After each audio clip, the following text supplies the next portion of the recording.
Right now, it's the moment we've all been waiting for. It's a long time coming, 11 been a long years. time coming. Ryan Reynolds says 11 years he's been trying to get this made. Yeah, well, I don't blame him. I mean, considering that he was in the Green Lantern, which was, to be fair, abominable. You know, you can't really blame him for trying to angle to be a better superhero. Now, obviously, he did get a chance to play Deadpool in X-Men Origins Wolverine and ended up having his mouth sewn shut. Yeah, which is, you know, it's a bit of a bad idea For when the- the character's called for the Merc with a mouth. Yeah. You know, that's probably a bad idea to sew his mouth shut. I guess they were trying to do something meta in that, like, or like a commentary on like. I feel really, like if his mouth was waste. open, he'd just say really tame stuff, and that's not what Deadpool's So about. we all saw the test footage last year, and that was in general that was a very, very, very positive reaction that people reacted to, and you know leaked footage. Now I do generally think that someone did leak that by I'm accident. sure Ryan Reynolds told some chat show that he did leak it himself. Yeah. So- I can't blame him, and everyone went wild for it. The internet went berserk. A few days later, Deadpool confirmed for feature-length film, and now finally, after what seems like forever, also I should mention like Comic-Con. It was apparently like the loudest ever convention. Massive like panel. It was recording like a decibel meter, like the loudest ever reaction to a trailer at Comic-Con. So, I mean, if that beats Star Wars, you know. Yeah. You know, but I mean, Deadpool finally come along, directed by Tim Miller. It's his directing debut. He's usually a creative artist, in that he created the creative director. He did Thor: The Dark World's opening sequence and The Girl with the Dragon Tattoo as well. Cool. But this is his directing debut, and I think to say it, he's done a good job, because I think Deadpool has worked, and that is crucially what had to happen, because Deadpool, this as a concept, could have been atrocious. Because Deadpool as a character could have got irritating immediately. I mean, if you don't know what Deadpool is, he's a character that is very much sort of a witty, inane, snarky, fourth wall breaking character. He always looks at the camera, always addresses the audience directly. That's what fourth wall means. He's not a good guy, though. Yeah, he's not a good guy. He's always like addressing the audience, and he realises he's in a comic, or in this case, in a movie. And I mean, just for instance, there's a wad of gum that he gets in the first scene, and he lands on the camera lens, and he picks it off. So immediately sort of sets the film up as, you know, this is going to be Deadpool. He's not a good guy, no. He's a mercenary. I mean, in the film, we can't say the line because it's got sweary words in it. A lot of sweary words. Well, I'll tone it down a little bit. He is a bad guy who gets paid to mess up other bad guys and, well, worse guys, essentially. Yeah. So, you know, he's not a good guy, but he is inherently lovable just because he is annoying and an ingrate, essentially, but he's a funny man, and that's why everyone loves him, really, because he's such a brilliant force of charisma. So in the Deadpool movie this time, we've got Ryan Reynolds playing him at long last, because this is the role he was born to play, and he's a mercenary, Wade Wilson, who's been spending his time in New York City protecting people and, well, just doing, like I said, messing up bad guys, because he is a bad guy, but he's messing up these worse guys. He meets an escort played by Monica Baccarin from Firefly, who I love. She's brilliant.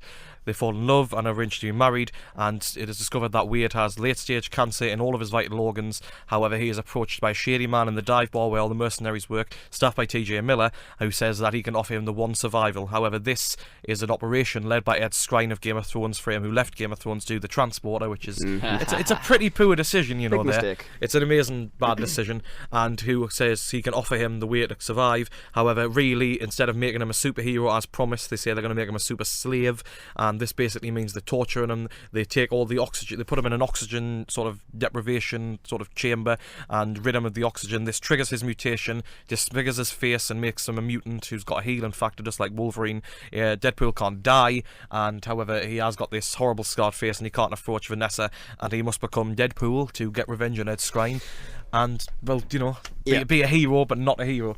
Actually, I mean, he may be super, but he's no hero, as they say in the trailer. So you got to praise that for the start. Now, what Deadpool does best, I feel, is the fact that it is so wonderfully subversive in what it does. Because, like I say, it could have been terrible. It could have been insufferable in the way that it delivered its jokes. Some of them could have been horrendous. Now, but most of all, we saw the trailer, and it kept being funny. So, I mean, that was a good sign from the start that it was going to be something funny. Now, some people, as you'll get to, it doesn't wash well with some people at all. I mean, Little White Lies did not like it at all. But, you know, for what it's worth, it is genuinely funny, and it seems earnest enough, because Ryan Reynolds plays the character with such brilliant charisma that you really do feel the sort of wit and the charm of Deadpool come through, and also just the general idiocy that he has, because he is just a wonderfully inane, snarky character. I mean, Ed Skrein's character is constantly commenting on how, you know, insufferable he is, and that's just what it is. He's a stream of consciousness constantly. He's always remarking on what's going on, and it keeps you involved. But it's so subversive and everything, and the fact that they only got 2 X-Men in there, in Colossus and Negasonic Teenage Warhead, who I'd never heard of before this film. The fact that they're the only 2 ones, and he's commenting on how like they couldn't afford the budget to get any more people in.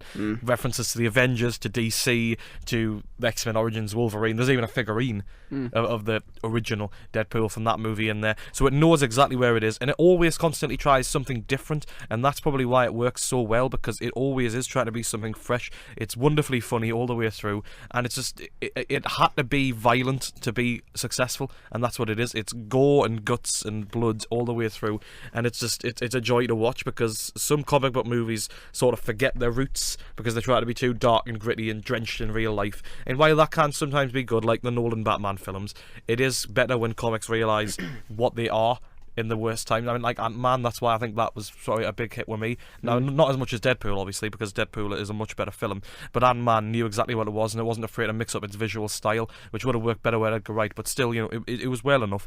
But yeah, I think this Deadpool, it has enough in it to sort of to be different and stand alone, and obviously the sequels are going to come now, so the challenge is really, is it going to keep up the freshness, or is it going to become the thing that it's parodying? Yeah. Really? I mean, some things that I think are worth raising. The marketing of the film is very extensive. It's probably the best marketing campaign I've seen in years. I agree. It was everywhere. You can't really avoid it. Sides of buses, websites. It was really like sort of interesting clickbait stuff that they made that was really good. It's like all across Facebook. Some of the complaints about the film. Some people saying it's very adolescent. I think we probably laughed at a lot of the stuff because we are, you know, teenage. Well, I'm a teenage boy. You're sort of just above teenage.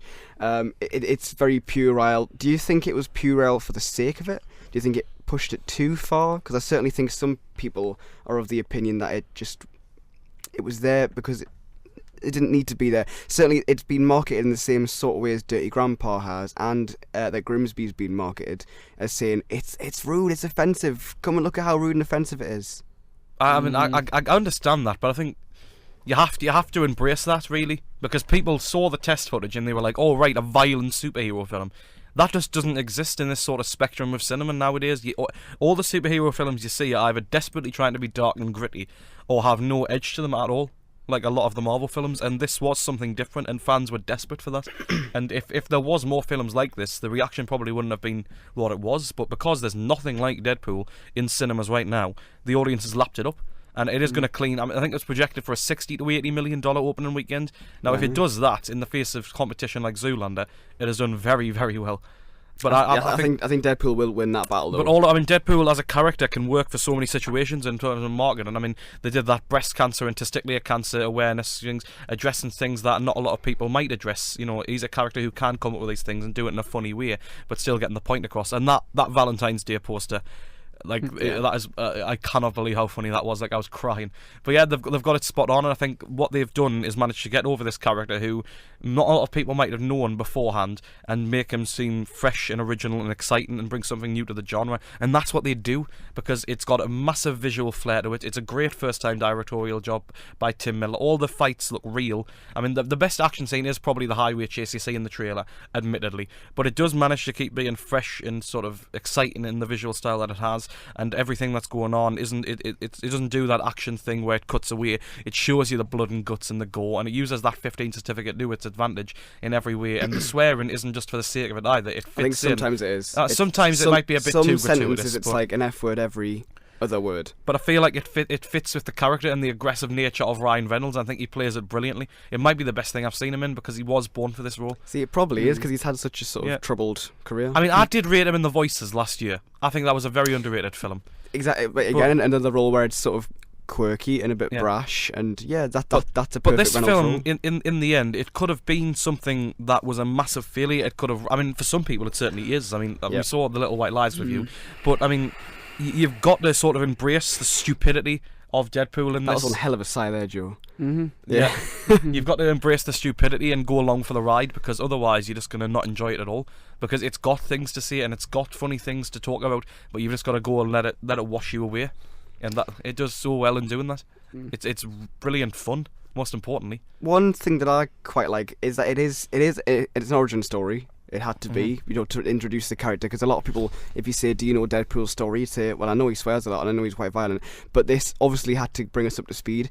I think it did it in an interesting way. It's not, a linear narrative. It cuts back and forth. That's probably what's most refreshing about it. Yeah, to be honest. and I wasn't bothered that it was an origin story. Like, other ones in the past have been bugs, like Spider-Man. We know the story by now. Deadpool, it's done. It's out there now. And then the next one, we're gonna get Cable. We're going to get something really interesting and exciting, I think. But most importantly as well, they play it differently as well, like through flashbacks. Now that could have been irritating also, but they play it well enough by having him narrate his own origin story to the audience, playing and tying into the character of Deadpool. It works because it is fresh and exciting, and that's the thing. I mean, by all means, it isn't a brilliant film, but it's so fun, and it's sort of unashamed of what it is and at all. The writing team have done a really great job, because for every joke which doesn't hit, which does happen, there are jokes that fall flat on their face. Yep. There are parts which have us rolling, and Joe audibly swore multiple times throughout the film because of some things that just we weren't expecting and are genuinely brilliant. Like probably the greatest Stan Lee cameo. Definitely. I mean, you've just got to wash away with it. You can't think too much. I know people, it's a bad phrase, turn your brain off. I think it's cheap, and it cheapens the film for what it is. But you've got to just let it wash away, because if you don't enjoy this for what it is, then you're not going to enjoy it at all. That's the most important thing. Joe, that was a big sigh before.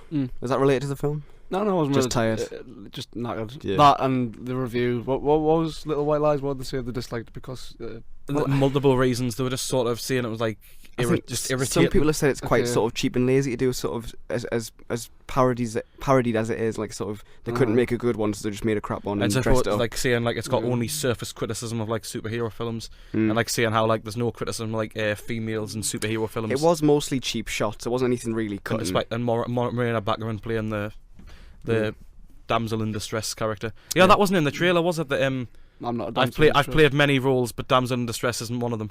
That wasn't in it in the film. Joe. Overall, I really liked Deadpool. Like I said, it was really refreshing what it did with the origin story and the plot and all that kind of stuff. And it was nice to see a really, really violent Marvel film again. Yeah. Similar in the vein of The Punisher. It's been so long. It's good to see death, and it's not overtly family friendly. Limbs chopped off in 127 hours style. Brains spilled over the floor. Bodies everywhere.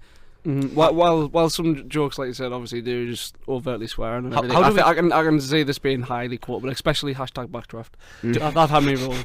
That was funny. Did this mean that the X-Men universe has to step up now? Because in terms of the action sequences, are they going to seem a bit stale? It's going to be hard to integrate Deadpool in that universe, isn't it? Yeah.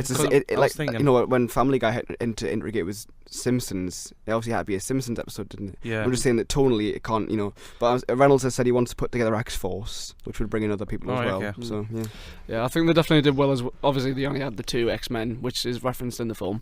Colossus and can't remember the other one. But it was a good use with Colossus as well. Yeah. With, he's a funny character. Yeah. Brilliant. Didn't just use him like to do stuff. They actually involved him with Deadpool, and you get to see a scene on the highway, which is probably one of the funniest quotes Deadpool makes with from start to finish. With just poking fun at everything. Yeah. It's just consistent laughs and just start to finish entertainment, and that's all I wanted from it. I really enjoyed it. Really good. Recommended. I think the last thing I'll say is that it makes all other superhero films feel a bit inadequate. Yeah. Yes. You're gonna watch a Marvel film now and think, this is so boring. Apart from they are all quite boring and quite bland. They're aren't just they? the same. Apart from the cookie cutter villains, the biggest Marvel problem in their cinematic universe is the sort of Liam action scenes for a lot of their films, especially things like Thor and Captain America. Obviously, he can regenerate, but it is nice to see a superhero get hurt. Yeah, for once. Badly hurt. Yeah, and the fact that he is technically invincible, you feel like he's in peril a lot, and that's good. Absolutely recommended. Yeah, yes, hands down. I'm tempted. This is somebody who doesn't watch many superhero and I pre-ordered films. the Steelbook. £22. I wanted it.